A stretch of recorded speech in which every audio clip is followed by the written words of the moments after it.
Drafting SIs and SSIs for the UK and Scotland. This is a demonstration on what the interface for a new drafting and amending tool could look like. In this screencast, I'm going to create a new SI. When creating a new project, the user will need to specify what type of legislative text they are wishing to draft. I'm going to select SI, SSI, whereupon the subtype drop-down dynamically updates with a list of options for SIs. I'm going to select an order. Once the user has specified type and subtype, they need to specify other details to the SI. Not all this information is known at the point of creation, and feedback from the user testing was to remove most of it from this view and have it accessible elsewhere in the system.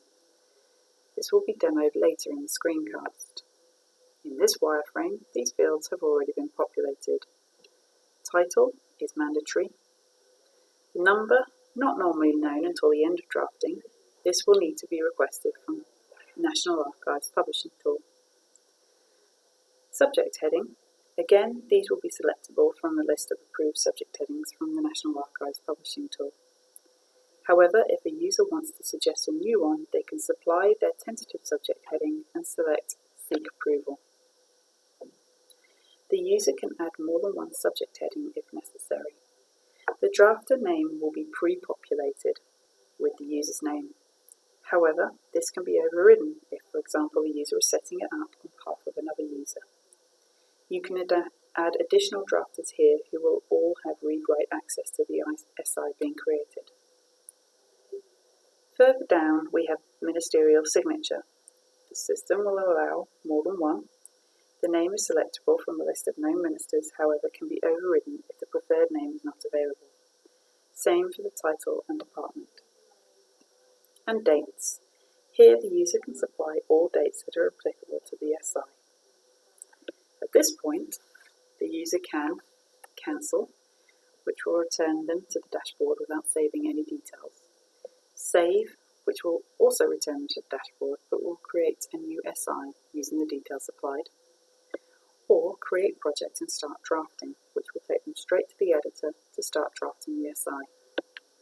When a user starts drafting a new project, the default starting point is this structure view.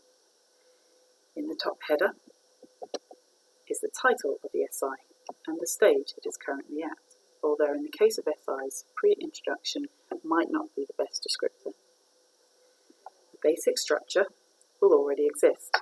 Here we have introductory text and explanatory notes, but it is very easy to add other structural elements to this view using the buttons across the top. On the right-hand menu are additional bits of information and actions relating to the SI, which will be explored a little later. The user has selected to add a new article.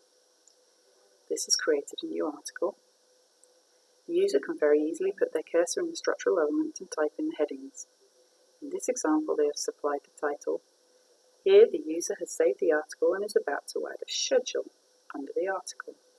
In this way, the user is provided with the tools to build up a basic outline of the SI before they delve into a particular article or schedule to begin drafting the provisions, if this is the way they'd like to work.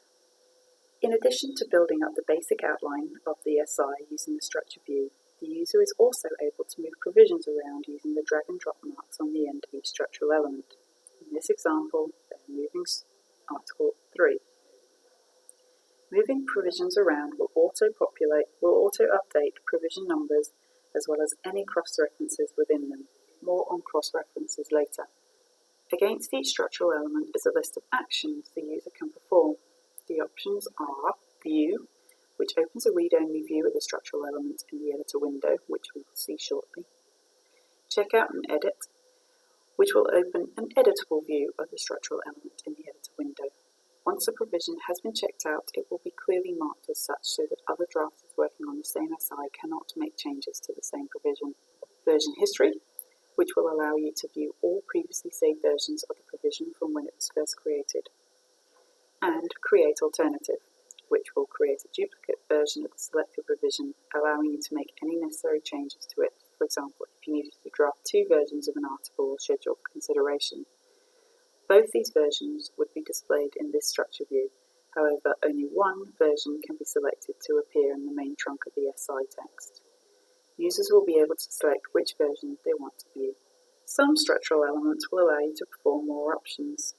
These options include Convert To, which will allow a user to change an article into a schedule and vice versa.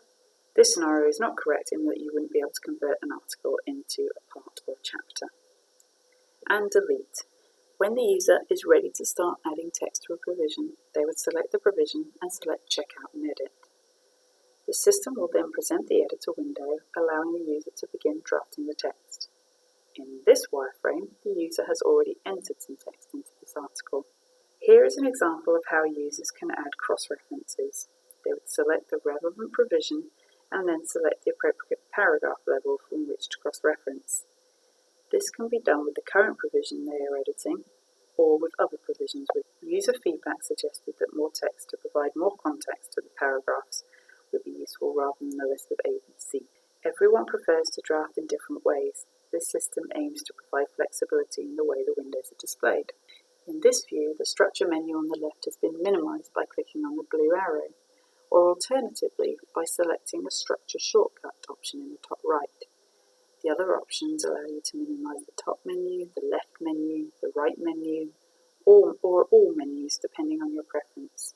Here we have a better view of the right-hand menu.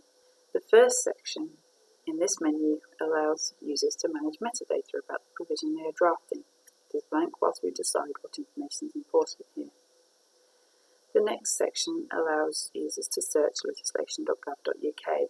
They can do this either to look up information in existing enacted legislation, or they can use this in order to insert a cross-reference or insert a quotation from existing enacted legislation. More on this later. The next section is Find and or Replace. This functionality will allow users to find and or replace text within selected provisions or depending on what the user has got checked out.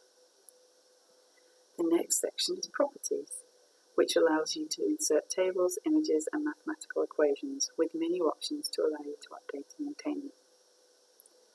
The next section is Editor Notes. This is a free text scratchpad that allows drafters to capture information about the provisions they are drafting. It will default to private, which means only the user or users in their organisations can view them. They will never be published, however. The next section is Footnotes. More on this later. When using search legislation.gov, the user can search by title, type and year of legislation, and the results being presented in a list underneath. The user can select which piece of legislation they would like to view in more detail, and the system will present a new editor window with the legislative text, beginning with the table of contents. Using the hyperlinks, the user can navigate to the relevant provision. If it wasn't the provision they were intending, they can either go back to the table of contents using the button at the top, or they can jump to the next or the previous provisions. In this scenario, the user is going to copy a cross-reference. Here is an example of how it could work. The user hovers over the textual element they are interested in and right-clicks to copy the cross-reference. They will return to the article they were drafting and paste the cross-reference in. There is also a preview function that isn't displayed in these wireframes. However, we have a wireframe to show what the preview might look like. This will allow SI drafters to see what their statutory instrument looks like in print format so they can check the layout and presentation. This wireframe shows how users can insert footnotes. By right-clicking on the editor window, they will be able to insert a footnote. This will split the editor window, allowing the user to provide their footnote in the top window. They can adjust the size of the window using the bars here. In addition, they can switch which window is prominent by clicking on the switch button here. The user can close the footnote window when they have finished drafting it.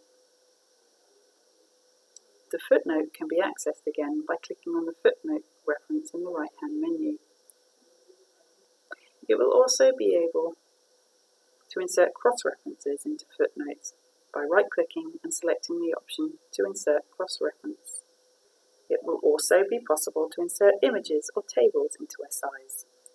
This wireframe shows how this could happen, with the right-hand menu providing the properties and formatting options. Finally, as mentioned in an earlier wireframe, it will be possible to populate details about the SI at a later point, rather than supplying it all when you're creating it. Here is the Overview tab.